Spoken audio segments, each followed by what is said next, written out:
Hey everyone, welcome back to Corporate Decoder, the place where we uncover the secrets hidden within company filings. Get ready for a peek into Abbott Laboratories' latest announcements, and trust me, there are a few things that will make you do a double take. We'll be dissecting their recent corporate moves and what they mean for you. Before we dive in, make sure you hit that subscribe button and check out our Discord community linked in the description below. So what we're looking at here is an 8K filing from Abbott Laboratories. Think of an 8K as a report from major events. It is like a company blushing and saying, hey, something big just happened. And in this case, Abbott is telling us about some changes in their boardroom and how they're structuring things. First off, let's get a snapshot of what Abbott is all about. They are a big player in healthcare, known for things like diagnostics, medical devices, and nutritional products. Their stock ticker symbol is APT, and you'll find them traded on the New York Stock Exchange. When we look at their stock, they have common shares, no par value. This basically means when you buy a share, you are buying a piece of ownership in the company without a specific assigned dollar value to that piece of ownership itself. It is a common way for companies to issue stock. Now, let's get to the juicy stuff. There has been a change in their leadership on the 12th of December 2025. A new face joined the Abbott Laboratories board of directors. That person is Nita Ahuja, Maryland. Adding a new director can signal a shift in strategy or a bringing in of new expertise.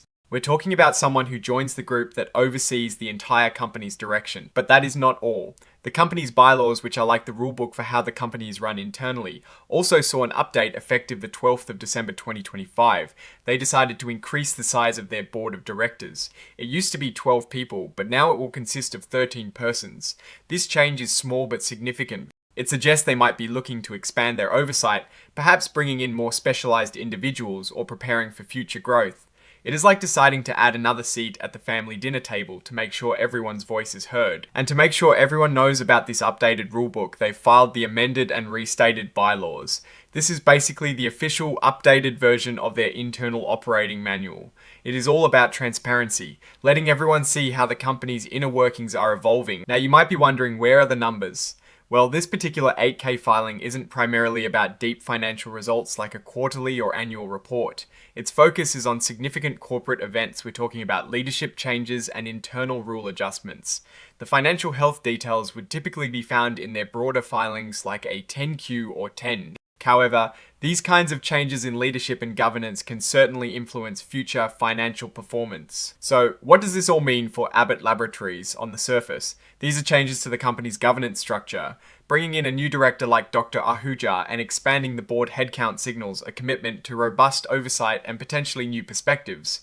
It is a sign that the company is actively managing its leadership and structure. From a Warren Buffett perspective, you are always looking at the management team and the governance of a company. Strong leadership and clear rules are fundamental to long-term success.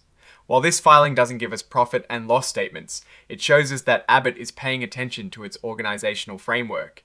A larger board might mean more diverse opinions and more thorough decision making, which can be a good thing for mitigating risks and identifying opportunities. However, we also have to be realistic. Without the full financial picture, it is hard to gauge the immediate impact, but increased board size can sometimes lead to slower decision making if not managed well. The key will be how effectively this expanded board collaborates and guides the company forward. Looking ahead, Abbott operates in a dynamic and often challenging healthcare sector. Factors like regulatory changes, competition, and innovation are constantly at play. The strategic decisions made by this board, both current and future members, will be critical. Their ability to navigate these complexities will ultimately determine the company's long-term trajectory and shareholder value. So, in essence, Abbott is making structural adjustments to its leadership and governance. It is a step that could lead to more informed strategic decisions and a more resilient company provided the expanded board functions effectively. It shows a company that is mindful of its operational backbone. Alright, that is our breakdown of Abbott Laboratories' latest filing. What is your take on these governance changes and what they might signal for the company's future?